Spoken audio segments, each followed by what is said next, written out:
Good evening, everybody. Good evening. Hi. I'm Moira Shori, the Executive Director of Zócalo Public Square, a unit of Arizona State University Media Enterprise.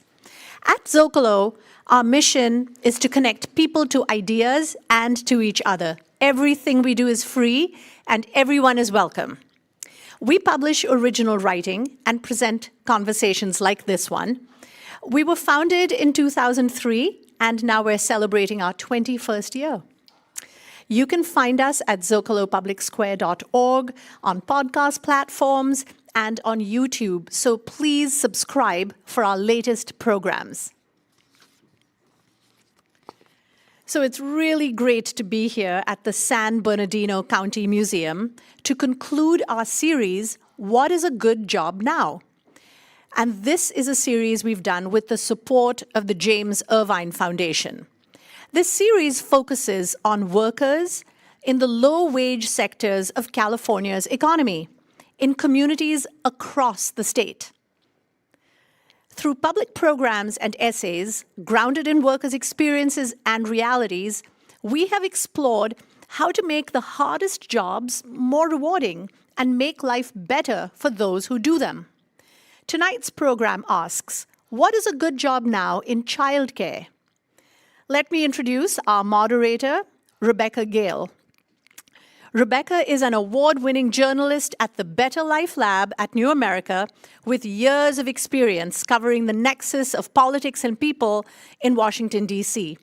Her reporting on childcare, paid family leave, parenting, and work has appeared in the New York Times, the Washington Post, Slate, Marie Claire, Health Affairs, Zócalo Public Square, among many other outlets. Over to you, Rebecca. Thank you so much. Thank you. Hello and welcome. I'm Rebecca Gale. I am a staff writer with the New America's Better Life Lab, where I cover childcare. And we are so glad you're here. So we are starting tonight's program with scenes from the documentary Make a Circle. It's directed by Jen Bradwell and Todd Bokelheide. The film follows a group of childcare providers who are determined to change how society values the education of its youngest citizens.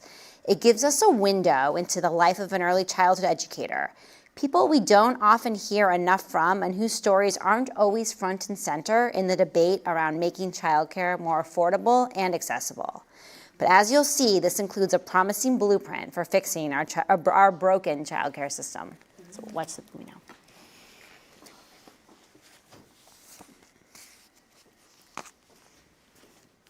Hi, I'm Jen Bradwell, and my husband Todd Bokelheide and I are the filmmakers for the new documentary Make a Circle, which we like to think of as a love letter to early childhood educators and a wake-up call for the rest of us. You know, if we want a childcare system that works for everyone, which yes we do, whether we have young kids or not, then the work of early educators really needs to be seen and celebrated and compensated for everything that they're doing to hold up our communities. We're going to share with you tonight a trailer for the film and then a short scene that will introduce you to an amazing, larger-than-life family childcare provider in Oakland named Charlotte. We really hope you enjoy these clips from Make a Circle, and we're wishing you a great event and conversation tonight with Zócalo Public Square. I love this work. But parents can't afford to pay. Teachers can't afford to stay. Childcare now! Childcare now! Childcare now! What is it? We have families that are homeless and are really struggling. I tell my staff, this is Disneyland. Make it happen. Thank you. I love this torture. I love it. I love it. No, tell her with your words. But I could be driving an Amazon delivery truck and making more money. I'm angry that our society doesn't support this field enough for you to stay in this work.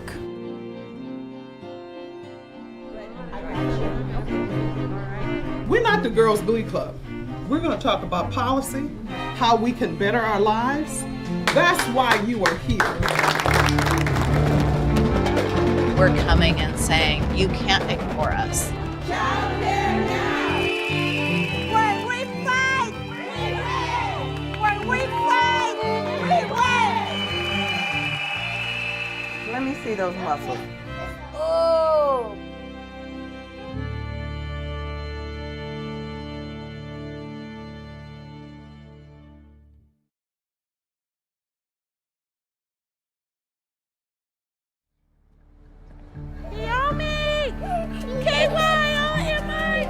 I said I wanted to open my own daycare preschool. My family thought I was crazy. Don't do it. You don't have money. And I just said, I'm just gonna do it and I'm gonna trust God. Okay, I bet. You've been drinking some milk? Yeah. We have a family at my school. We lost a mom to COVID. That's blue. That's blue. What is that? That part of my job, you know, where the parents don't see me crying, it's hard. We just love on that baby a lot.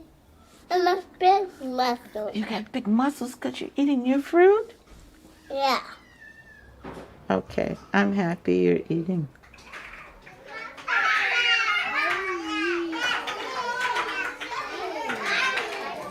What'd that say? A-R-I-A-H. Whose name is that? Mine. All right, are you ready?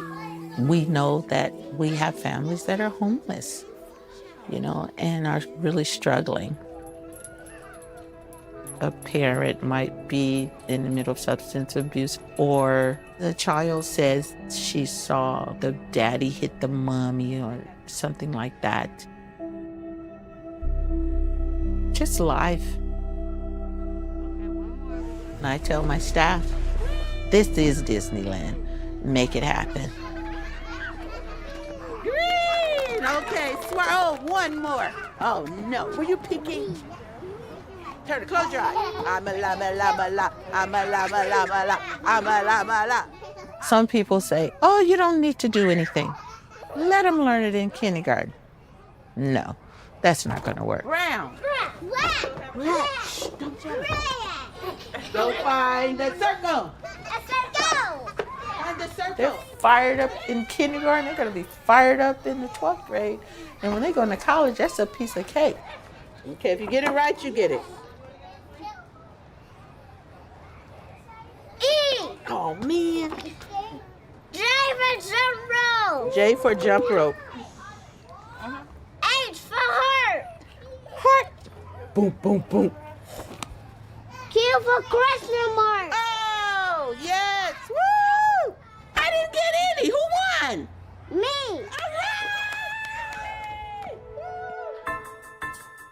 I have a sister that's a nurse. She volunteered one day, and she says, you're not getting paid enough money. You should get paid like $50 an hour. And I was like, are you kidding? I was like, try 7. Yeah, $7, $8 an hour if you did the math.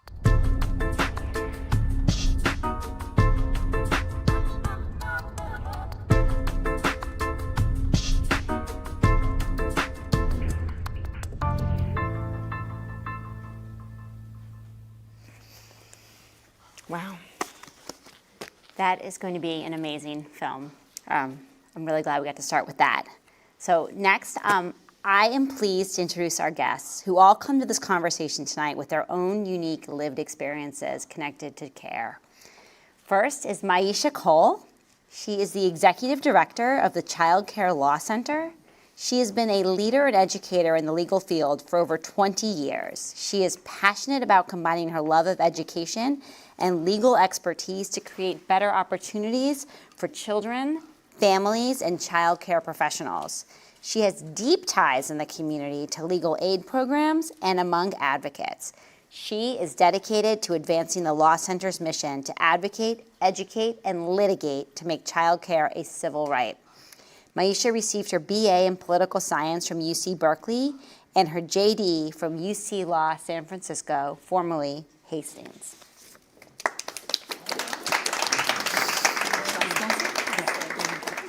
Next is Juanita Gutierrez. She has been in childcare for about 8 years, wearing various hats as a teacher, director, and administrator. She currently works at Oak Tree Learning Center, where her primary focus is closing the educational gap. Juanita loves working with children and learns new things every day from them. She believes that every child deserves high-quality education and care as they are our future. She spends her free time with her family and her dogs.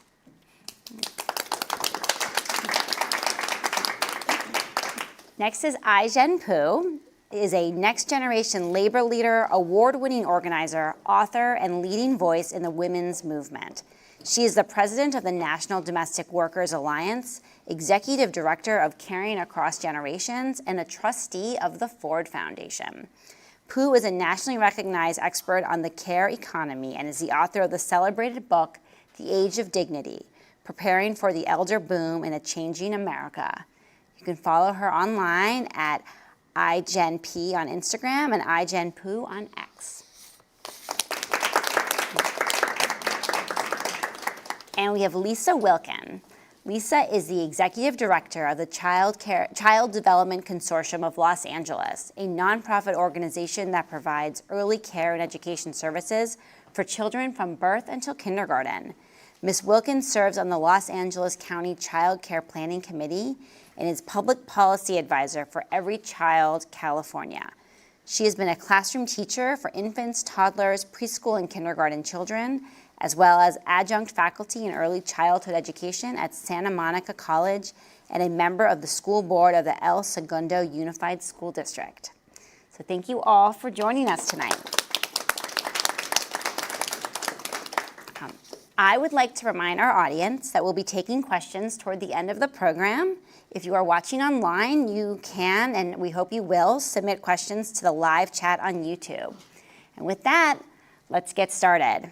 My first question is actually for the audience. How many of you work in childcare? Great. So I want to ask Maisha, that we have people here from center-based childcare and family childcares. And we want to know what do these childcare programs, which are different but also similar, have in common, and how can they work together to advance the larger goal of making childcare a better job for everyone who works in the industry? Okay, good question. So thank you for everyone in the audience who does childcare. So I would like to say that childcare providers are dedicated professionals, and they should be paid fairly and supported to provide the care that they provide to children. That's right. So Childcare Law Center, we believe that childcare should be a civil right. And childcare is early education. So all childcare providers, whether they're in a center or at a family childcare home, should be seen as a profession. Childcare providers should be getting paid like any college professor, because a brain being developed at a tender age of 0, 1, 2, 3 is just like a tender age of 19, 20, 21. Like, they all need to be developed in their own way. Children are all different, and everyone needs to learn in their own way and on their own path. So for me, I feel like all childcare providers need to understand that regardless of if you work in a center or a home, that you should come together and work together for the good of society. Childcare providers are critical. As we all seen during COVID, when everything else shut down, childcare didn't shut down. Mm-hmm. Children still had to go somewhere, especially for essential workers. And for the most part, some centers closed, but some centers stayed open. But family childcare providers didn't close. People still had to bring their children in, and often not only 0 to 5, but the school-age children. School districts were closed. So where do people think these children went, right? So they went to childcare providers. So childcare providers are not just babysitters. Like, when I was a little kid, I used to babysit. Yeah, because I fed kids snacks and we watched TV. But family childcare providers, center workers, the entire workforce should be seen as a profession. Just like an attorney, they should be high caliber. Like, I respect childcare providers. I actually provided care, and I was like, "Ooh, can't do this. I'm going back to the law." Like, it's a little easier. But hopefully that answered the question. I'm all over the place, but I just want childcare providers to know, just as a whole, as a workforce, that, you know, that they have support, but they also should support each other. Center-based family providers, even family, friends, and neighbors should be seen as part of the workforce. Obviously, you know, grandma taking care of her grandkids may not be seen as a, you know, a worker in that sense, but grandma is still providing care, guidance, you know, the cultural experience for these children. Because once they hit kindergarten, you know, who knows what teacher they're going to get? Who knows who's going to be supportive of their language difference or of their learning difference. We have children with disabilities in childcare who get that, you know, nurturing before they hit K through 12. Because K through 12 is like a jungle. Yeah. So, I mean, I'm sorry. That's excellent. This actually leads right into my next question about the kindergarten readiness and the brain development you're talking about. And Juanita, when you and I spoke earlier today, you talk about how these kids are really learning and developing every day. And we know that the kids' brains are developing so much in 0 to 5. Yes. They are not just moldable blobs, but actually learning in and taking in their environment and the people around them. So tell me a bit about the work you do in your day-to-day job to get kids ready for kindergarten and why that is so important in early education to have that kindergarten readiness. Well, once you work with kids, you help them build their building blocks. That's the first thing, you know, you have the cognitive, the language, social, it's important. You have to learn how to build all of that as a teacher, how to approach it. As Maisha mentioned, you have different learning disabilities, you have different languages that you gotta go through, but, sorry. I was gonna say, as you go through all of that, the kids will learn different aspects. Once you hit elementary and kindergarten, if they haven't learned all of that, it's very hard for them to continue. You haven't built those blocks first. That small little step that they need to then continue to learn. Yes, great. Yeah, please. So I think that a lot of times because people look at early education programs and they think the kids are just playing, but they're actually, while they're playing, they are learning all sorts of different things. They're developing pre-math skills. They're learning language. They're learning how they become scientists. Even infants and toddlers they do experiments to figure out, you know, cause and effect. It's all part of the development of it is academics. You know, I have toddlers who do pre-algebra. But it's not algebra like x plus y equals z. It's patterning, figuring out what patterns in the environment. The things like the daily routine is a pattern that children then learn what comes next, what comes next, what comes next. And that is part of algebraic thinking. But I think a lot of times we don't do a good job of really communicating what the children are learning while they are playing in our homes and in our childcare program. I really love that piece of it. And I also saw in the video that was so powerful when the educator is working with these kids, teaching them their letters and their numbers, and says she's getting paid $7 or $8 an hour, which is really something to reckon with, someone who's working full-time and they cannot really live on that kind of salary. And when we talk about a broken childcare system and how to fix it, we are looking at states like California, but we're also looking on the national level. So my question is for Ai-jen. And we know we had an election, and we know how things happen, and 2025 is going to look different.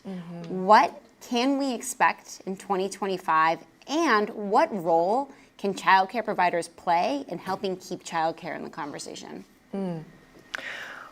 There has never been a more important time for the voices of childcare workers to lead the conversation about policy. We live in a country where 10,000 babies are born every single day. And there are 33 million households across the country with children, where children are being raised. And that means that for all of those working age adults, in order for them to work and participate in the economy, they need access to childcare. They need access to the caregiving supports. And we as a country have not really collectively prioritized investments in care. And so we have a situation where 98% of the workforce earns more than the average childcare worker. 98% of workers in our economy earns more than the average childcare worker, which is so nonsensical because childcare work is what enables every other form of work in our economy. We call it the work that makes all other work possible, right? When you invest in a childcare job, becoming a living wage job, that not only benefits her and her family, it also benefits the children in her care to have a consistent voice and educator in their life. And it makes it possible, it's a job enabling job. It makes it possible for those working age adults who are the parents to go to work and participate in what they do. So we call it a triple dignity investment because it's about the dignity of the worker, it's about the dignity of the children, and it's about the dignity of the parents who actually need that caregiving support. Now, the reality is that we are heading into a really tough policymaking environment at the federal level, and there's going to be a big tax debate coming. And a tax bill is all about your values as a country. And this is where childcare workers come in. Do we invest in the caregivers, the care workers, the parents, the working parents who need these supports? Or do we give more tax breaks to corporations and billionaires? Like, that is really the question, which is why it's going to be so important that parents, that caregivers, that childcare workers and early educators have their voices heard about just how essential care is, because we want our dollars, our tax dollars, to go to them, and these programs not to more tax breaks for the wealthy and the people who need it the least, honestly. That's what's at stake. That's what's coming this year. Yeah, that's amazing. I'm still really focused on the 98% of workers in our economy, you say, earn more than childcare workers. And that is really fascinating to me. But I know there are places like where Lisa works, where you have been able to give benefits to childcare workers, and you're able to do things to make the jobs more stable and make them better. So can you tell us a bit about how that works, how you've been able to do that, and maybe how more places can look to what you're doing as a model? So as a former teacher in childcare, it was, I was struggling. And so when I got into a position where I had a little bit of control over what was happening, we really tried hard to make sure that we had supports for our staff. And the reality is that there is a finite amount of money. Mm-hmm. And so I am directing money towards benefits, paid time off. We have a 403B match for our employees. We have vacation time, sick time, but that comes as the trade-off with the hourly rate, because I only have a certain amount of money.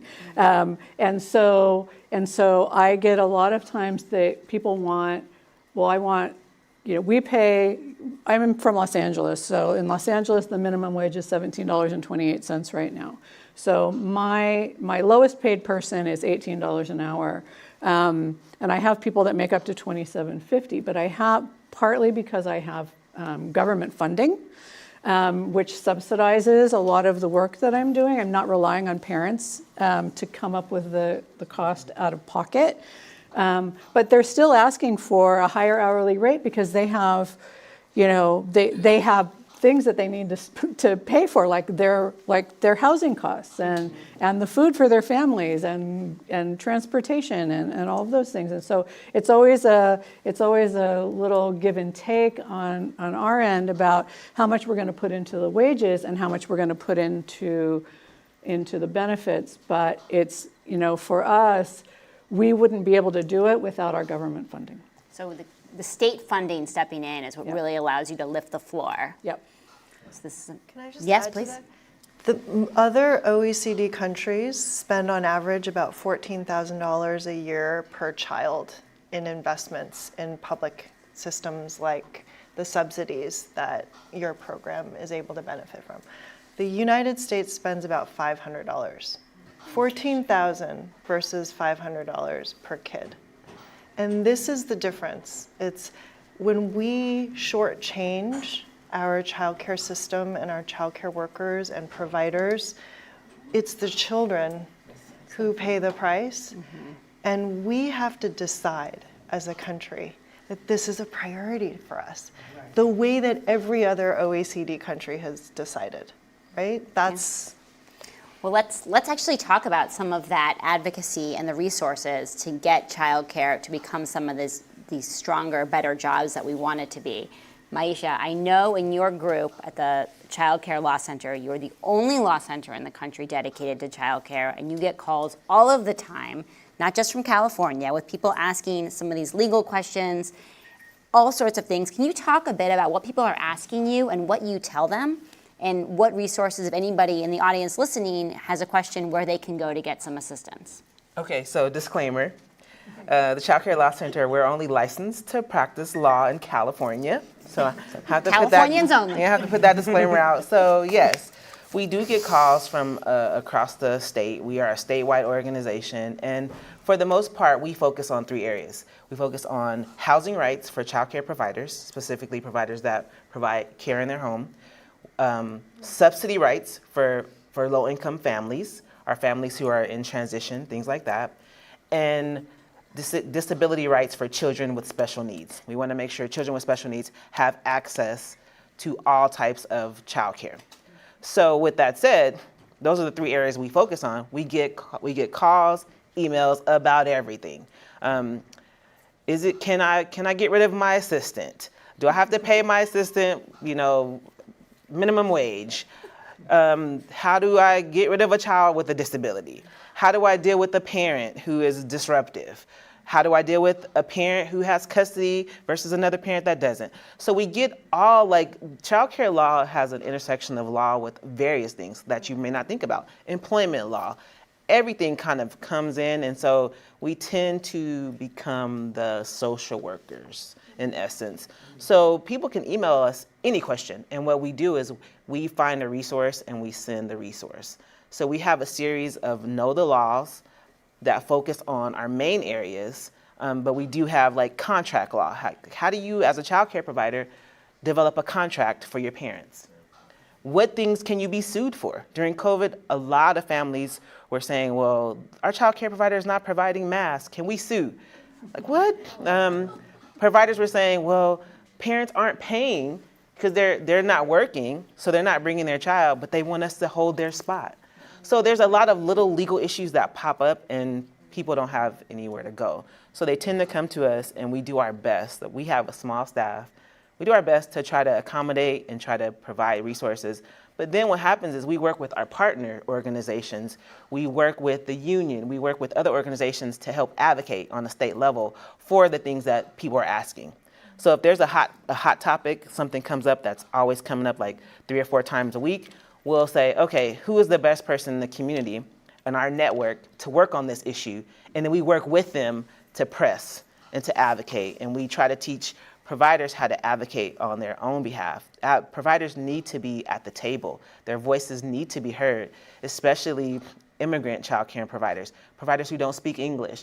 Those are the providers that need their voices to be heard.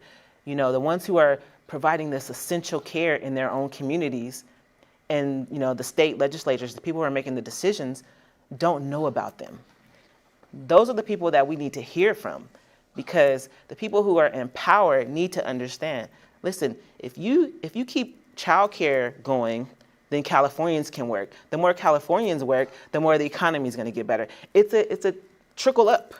Mm-hmm. It's a trickle up, and I think that it's really important for us to have these conversations because some people don't understand. And it's important for us who understand to just break it down in a realistic manner that you guys can get and that makes sense, because that's our job. Yes. I feel like that's our job. And then once you know, your job is to pass it to another provider who didn't know or another family who didn't know. Well, let's actually jump right into that advocacy piece, because I know people find the first-person stories of what it's like to work in this field and what you're seeing every day to be very compelling. Ai-jen, how can childcare providers take their stories to the state and national level so they can be part of this conversation as different priorities will be decided in early 2025? Well, I think the story that was in the film is such a great example of childcare workers coming together and asserting their voice and their power to shape their own futures. Every single childcare provider, worker has agency and the experiences, the unique ability to break it down, to Maisha's point, for legislators about how the system works, how it needs to be improved and changed, and what it is like to live inside of a system that is so undervalued when it is providing such an essential service. Only you as childcare workers can really tell that story, all of the different aspects of what you see and who suffers and how they suffer when this essential part of our lives and our economy is as undervalued as it is. So tell your story and tell it to your local assembly person, state senator, to the governor's office, to your local city council members, your mayors. I mean, literally there are people whose job it is to receive your calls, and they write down what issues they get calls on. And at the end of every week, your congressional delegation will have a staff report to your member of Congress to say, we got 10 calls about childcare, we got 5 calls about immigration, we got 5 calls about this. And the more calls and the more memorable the stories are, the more these issues get prioritized. It literally is like that. It's like that simple and straightforward. So never underestimate the power of your one voice, your one call at any given moment. And when we can do it collectively, right? As unions, as organizations, as movements for care, that's when it's the most powerful. And remember that there's other groups that are competing for their attention. And I've had more than one legislator say, we don't hear anything from childcare. Wow. But it's, we hear from the in-home caregivers, we hear from the disability rights people, we hear from them, we don't hear anything from childcare people. And I think partly is we're just really nice. We are caregivers. We want to take care of people. We don't want to be confrontational, and I think that's just, it's to our detriment on the public policy level because we're not making ourselves noticed. Well, I also know we will need allies in this fight, people who don't necessarily work in childcare. So Juanita, I know many people in this audience are familiar with childcare, but we have a much wider audience watching this and either tuning in later and when this will air also on TV.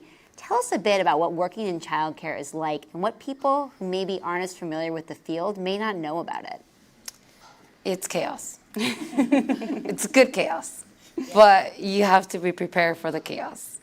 It's either a child is screaming in one corner and then you have to run to the other side because someone is pulling their hair to another child. There's like throwing toys, someone has to go potty, or you gotta change diapers. So if you're not prepared for that, I think it's a little hard to get used to it. I think as a teacher, you made a choice, a mental choice that you're gonna come into the unknown every day. Either something had a meltdown at home, they didn't want to put their pants on, and now they just came into the classroom crying. So you never know what's going to happen, but it's very rewarding. Once you get past all the chaos, all the craziness, it's really nice to see the kids grow. They're learning something new every day. See them come in happy with a big smile to hug you, or have the parents say, I'm so glad you're here. Yesterday you were gone, they had a meltdown. So having all of that afterwards, it's really good. But you definitely have to be prepared for everything. That's good. You never know. There's that really heartbreaking moment in the video where one of the guy was saying that he was going to leave his job to make more money for Amazon, and I know that is a common thing in childcare. So Lisa, is the place where lots of people. Yeah, can you talk a bit about some of the staffing crisis that's happening in childcare and what what strategies can be either implemented or funding or anything that can be done to potentially draw more people to this very important field? Yeah, I think that for those of us who are in the early childhood field and we talk to each other, and the most common topic of conversation is, how do you find staff? And this is a job where it's poverty wages a lot of times. It's probably, or shouldn't say probably, there are sectors of early childhood where there are no benefits. There's no time off. Family child care providers particularly have a really hard time being able to take a vacation because they have to be in their home 80% of every day. And if they're not there, they can't have children in their home. So the wages are low. The working conditions are challenging. Like she said, there's always something happening. We had a child running across the playground and fell and tripped and hit his head on a piece of playground equipment. We had to call the paramedics. They had to go to the emergency room. We had to have things like that happen. Not often, but they do. And we're dealing with not just with the children, but also with the parents who love their children passionately and are concerned if things don't go perfectly that there's something wrong. And so we're dealing with potential liability issues and parents who yell at you because you can't find their kid's jacket, or they could go to work at Costco for $5 more an hour, and it's like the worst that they have to deal with is a customer who can't find the toilet paper section. It's just such a different, it's such hard work for such little reward. And so people are not choosing that. They want jobs that are more flexible. I need my teachers to show up every single day. Those kids rely on them. The parents rely on them. They can't say, I'm going to work from home today. They have to show up. And then lots of, particularly younger people, really want flexibility in their work. And childcare is not a flexible work occupation. You cannot zoom into childcare. Exactly. But a lot of people talk about it as a workforce shortage, and it's really not a workforce shortage. It's a shortage of good paying jobs. Right? There are workers. It's just the quality of the jobs.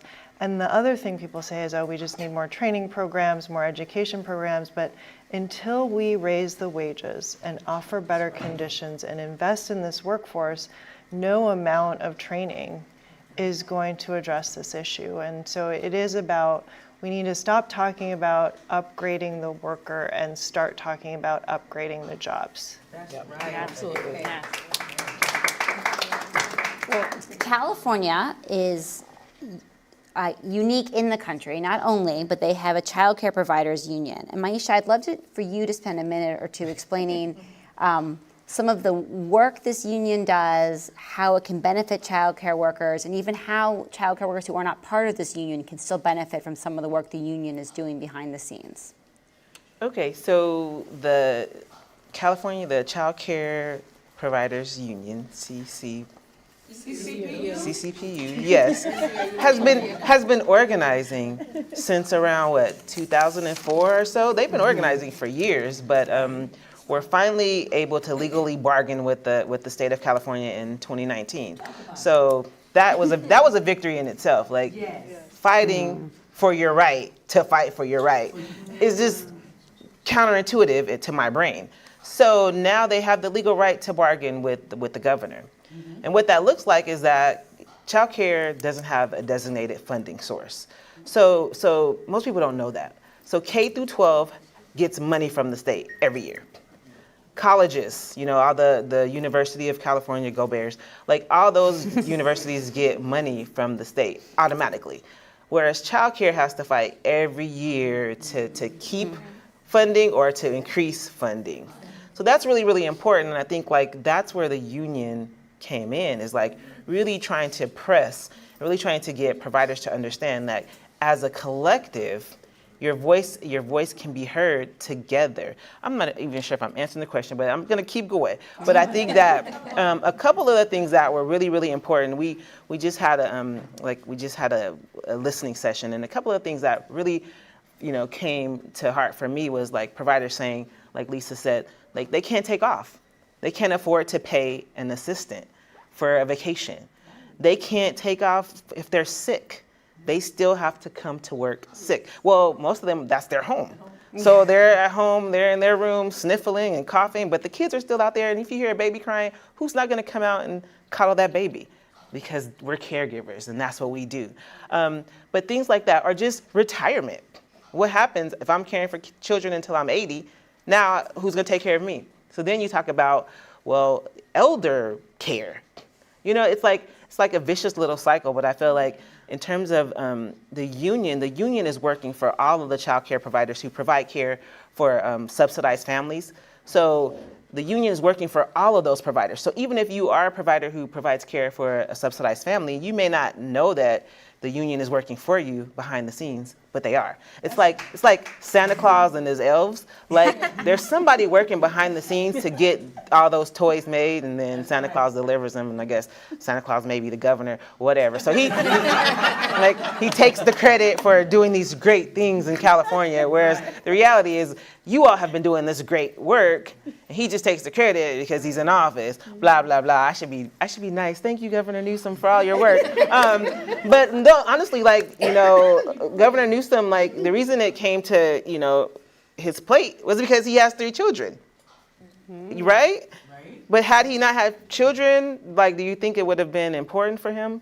So it's important for us to really build the workforce. It's not that, people don't love children and don't want to work and take care of children. It's just that they can't earn a living.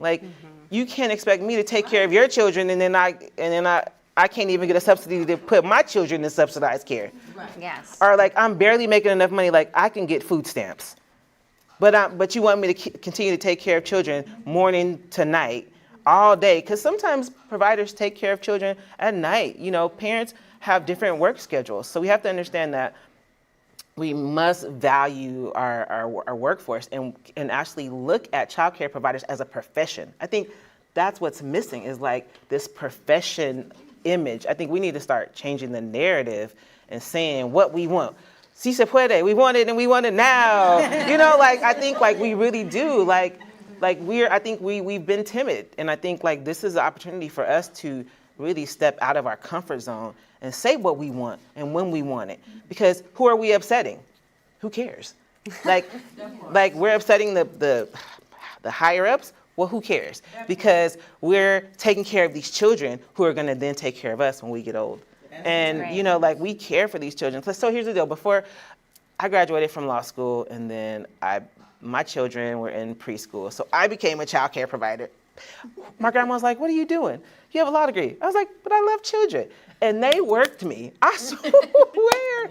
Those little children, from the infants to the toddlers to the 3-year-olds. Ooh, those 2-year-olds were wild and crazy, the 4-year-olds. And then the school agers, literally, when I got off work and then I had to go home to my own children, I was like, I need to go back to the law because it just felt easier. So what I want to say is as a parent, I appreciate child care providers, and I think that's what we need to do. We need to mobilize these parents. And this means parents who are not only subsidized parents, but pay parents, parents who may not necessarily feel a connection. They need to understand too, if we all build the system, they'll benefit too. Mm-hmm. So I think that's what we need. We need to start thinking outside the box and coming together as a society to push for what we want.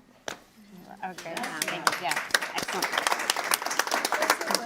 Yeah, Union, please. The care economy, which I include elder care, child care, elder care, disability care, the history, this entire part of the economy, which is valued at about $648 billion of economic activity per year in the United States, which is bigger than the entire pharmaceutical industry.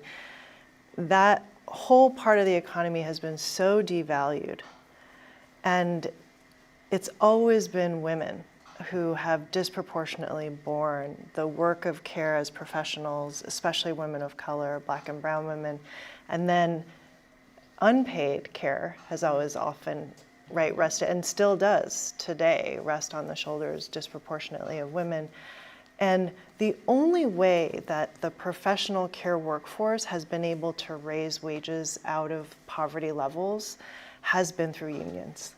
Literally in home care, in direct care, nursing, every part of the care economy, the only way that care workers have been able to achieve a living wage and or any semblance of benefits or fairness has been through coming together and organizing into a union. It's just the historical fact of. And I would just say, to add on to that, one of the issues is that parents can't afford to pay the actual true cost of care out of pocket.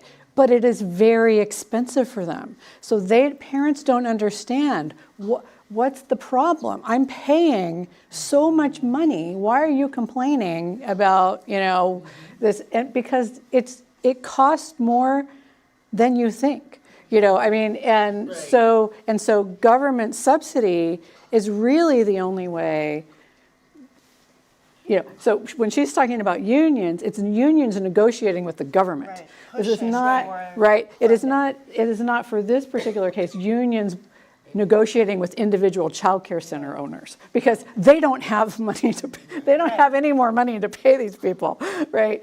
And so it's something that we just really need to reassess as a society, and in order to do that, we need to be loud. Mm-hmm. We need to let people know what the problem is and why their childcare is so expensive and what we could do to make it better and more affordable for them. And so it's just something that we're so nice and we just kind of take it, and if we don't have enough people who enroll in our program because it's too expensive, we reduce our tuition rates and then we cut out things that are good. We get cheaper snacks. We don't replace our furniture. We don't replace our toys. We don't, we may have to cut benefits for our employees or cut their wages as long as they're above the minimum wage.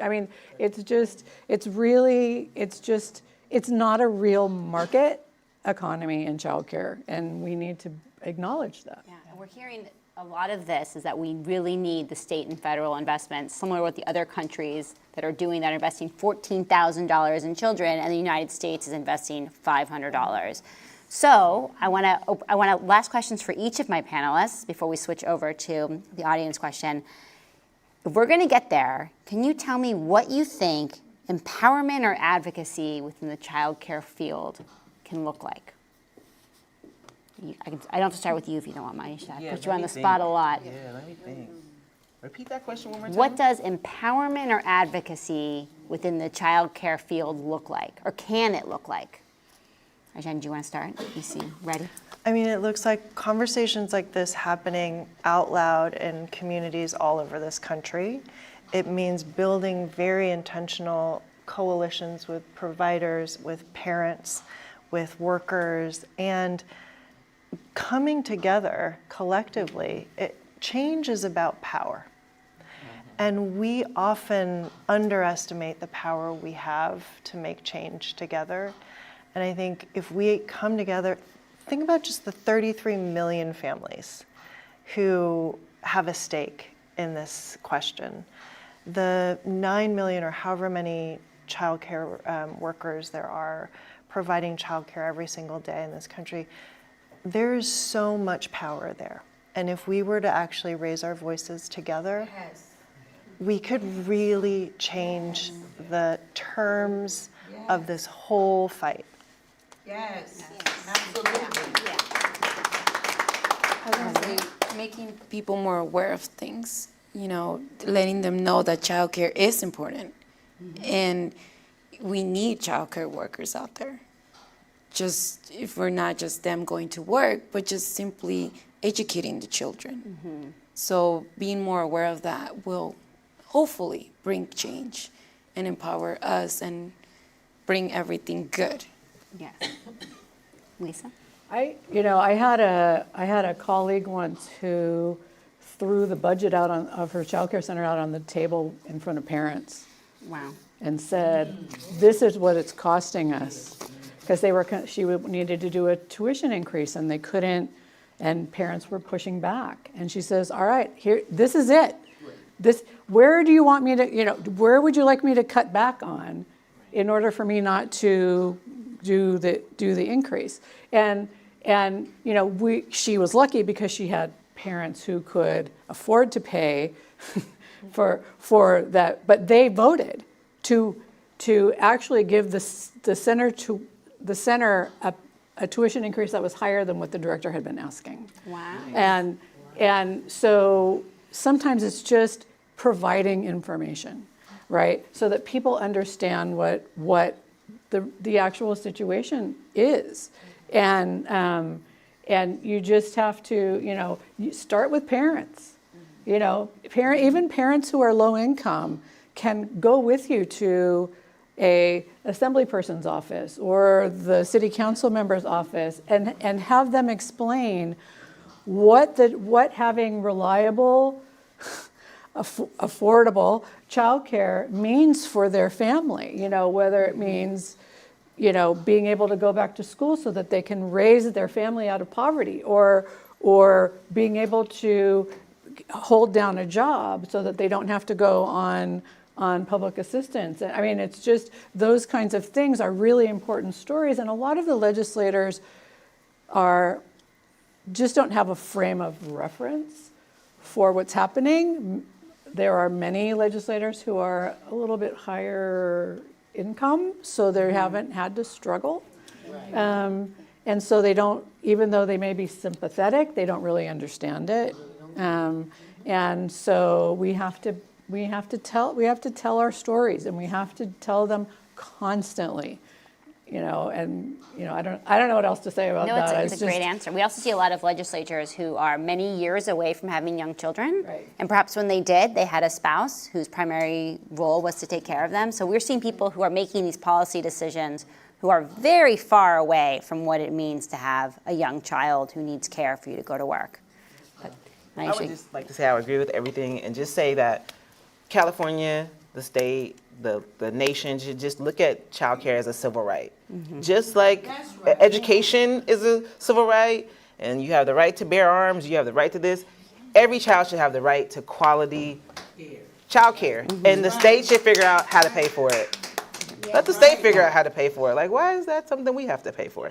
But that's just my personal opinion. It's like the mic drop moment here. Yeah, so, but it's now time for questions, and we have a very active online chat room, including all of the platforms that we're live streaming on.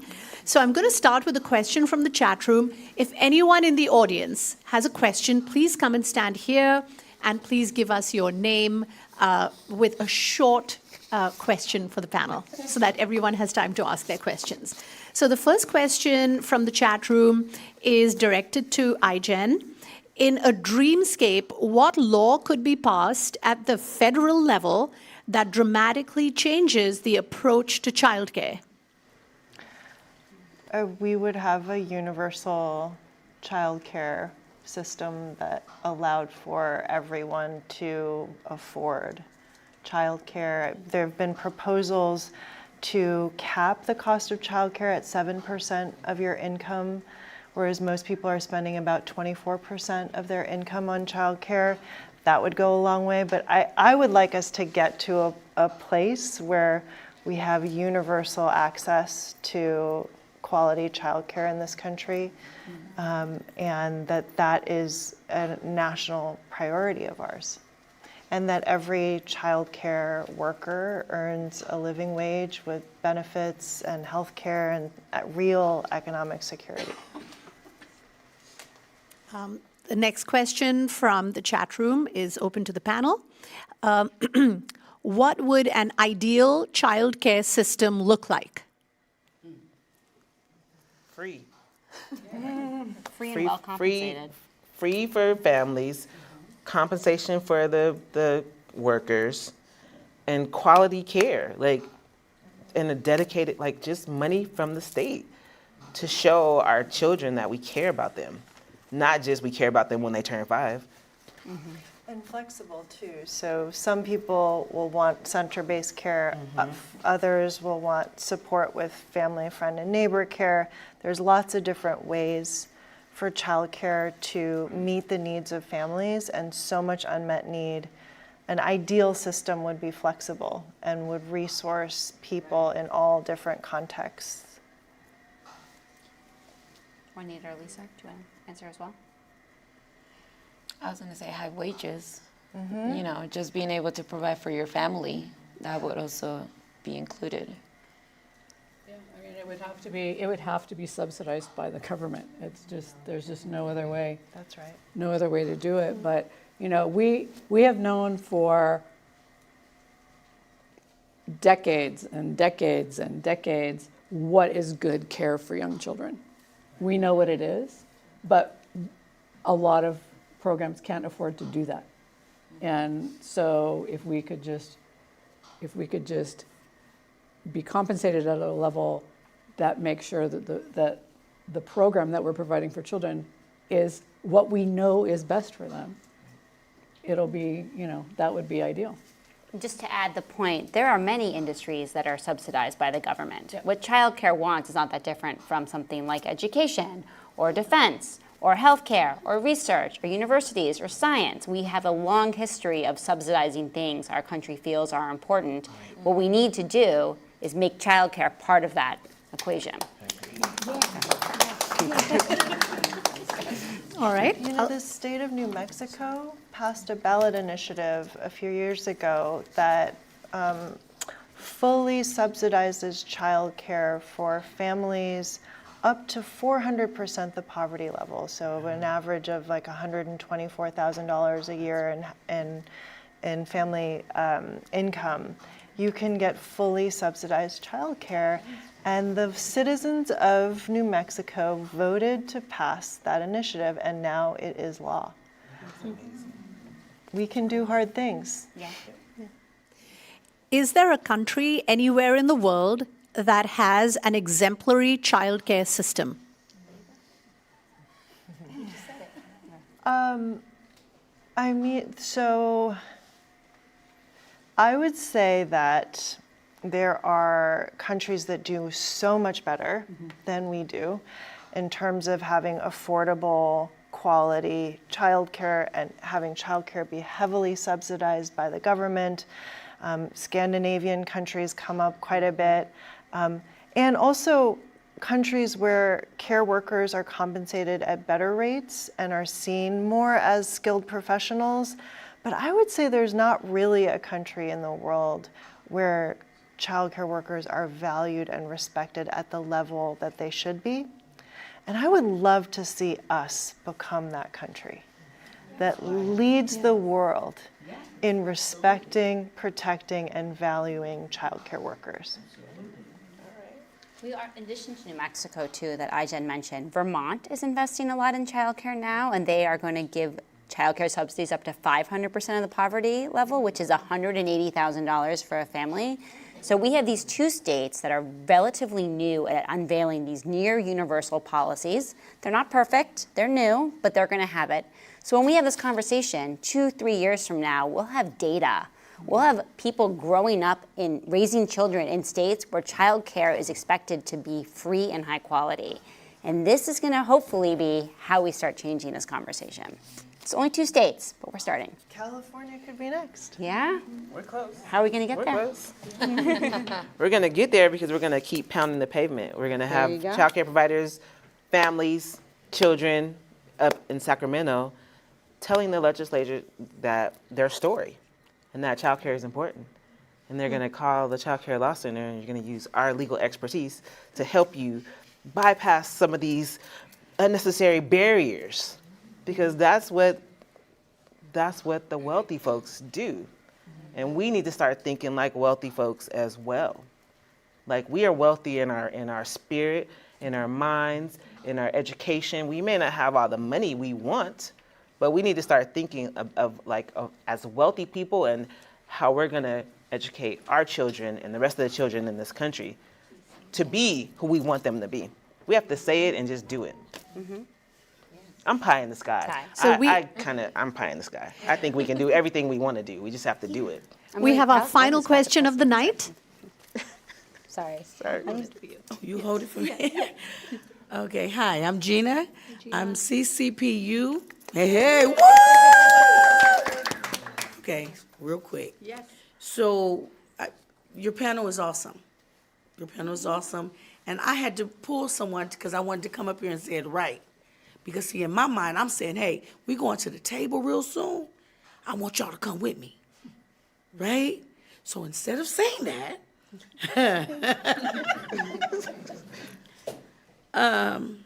what is your thoughts on unorganization to bring much needed change and how they plan to support, this panel, plan to support CCPU, a union of family child care providers to win better pay? How do you, two fools, 5 of y'all? Oh, you too. All right. Yeah, you too. You too. You here. You on the panel. I'm here. You know? Yeah. Really? How do you plan to help us get better pay? You want to start? I'm one of them girls. I'm one of them girls who I get up in the morning and I take care of our babies, right? Whether I'm sick. When COVID came, I became an educator, emotional supporter, all of that. And no one said, I'm a central worker too, and I know I got to stop, but I'm an essential worker as well, as that fireman and that healthcare provider, because I had to take care of our babies, our next future. So how do you plan on supporting us? Thank you. Gina is also, she's one of our negotiators. She was recently elected to be on our negotiation. Congratulations. Not about me, it's about the baby. So what I didn't say in my bio or explaining about the, what my history is, that I was a family friend and neighbor caregiver for a year, and I couldn't do it. A year was my max. But I also, my organization has a network of family child care providers that we rely on to provide primarily care for infants and toddlers. And one of the things that we do, that we have done, is that we are reimbursing our family child care providers at a higher rate than the state regional market rate is, because we want to incentivize the providers to take our infants and toddlers, because there's less center-based care available for them. And I have a meeting on December 14th with a couple of negotiators from CCPU to talk about, to make sure that there's a very clear understanding about how the networks work, and how providers can leverage networks to increase their pay, but also to help them know what they need to talk about, to be knowledgeable about the networks when they're in the negotiations with the state, because when sometimes I hear providers from CCPU who don't have a real clear understanding of what the networks do and how they're structured. And so we want to make sure that you guys have that information going into the negotiations, so that this CalHR doesn't say you don't know how networks work. So we don't have to listen to you on that. So that's my personal commitment that I've been doing. And then, other people can. We, the National Domestic Workers Alliance and Caring Across Generations have been part of building a national coalition called Care Can't Wait, that brings together child care advocates and paid leave advocates and senior and disability care advocates, including all the unions that represent the workers in the care economy. And we have a coalition here in California that would be really supportive of your next moves in this negotiation. So you let us know when and where to show up, and we'll be there. That's what I'm talking about. I don't have that type of connections. I have. Not yet, you don't. Not yet. I can promise to be more aware for my parents, you know, like I've been in that position where I have been sick and I have gone to work and I have been feeling like how you have felt. So what I can promise is making more aware to my teachers, because I'm pretty sure a lot of the teachers don't know about the union. They don't know that you exist out there. So by putting it out there with the parents, the teachers, everyone around our community, that can probably help you guys in raising the voices and awareness of everything. Thank you. Yes, that's good. That's actually good. So I don't like to make promises on tape, but what I will say is that we have been a partner with you all for years. We're always behind you all, and we are led by your voice. We don't make moves based on what we think. We make moves based on what the providers tell us, what the parents tell us. So our commitment is that we will continue to listen and to be there when you need us, to read all the legalese, explain it, show up when we need to, do some of those behind the scenes meetings, the backdoor meetings and things like that. Whatever you need, we got your back, because that's our goal. And we can't do anything without you all. We can't make a move without our parents and our providers and our children. If we didn't have you all, we wouldn't have Child Care Law Centers. So Child Care Law Center is our name. So whatever you all need from us, I got your back. But don't quote me on that. And I'm going to answer too, because I love your question, and I love that you put it out there to have all of us who are here sort of go to task and keep this conversation going.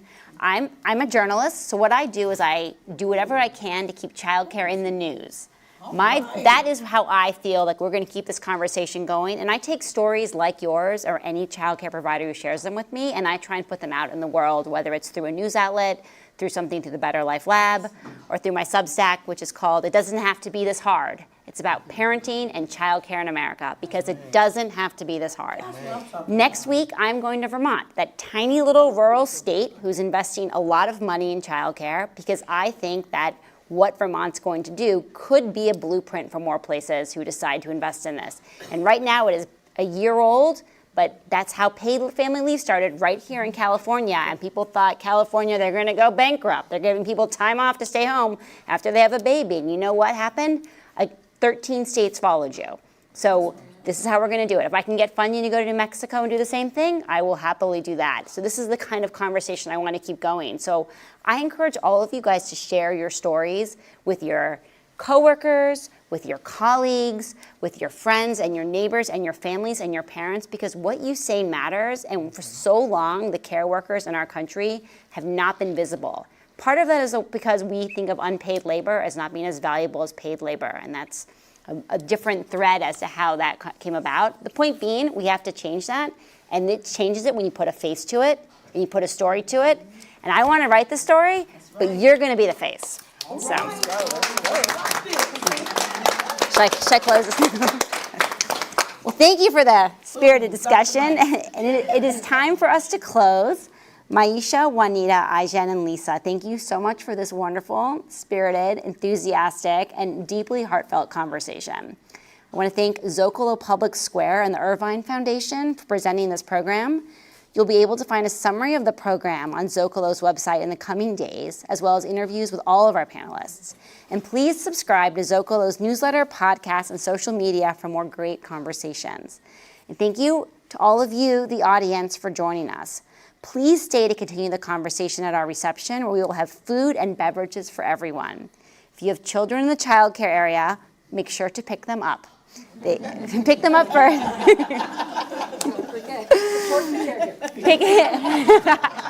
Pick them up first so that they can join us along with the child caregivers from Oak Tree, where Juanita works. Thank you again, and please give a round of applause.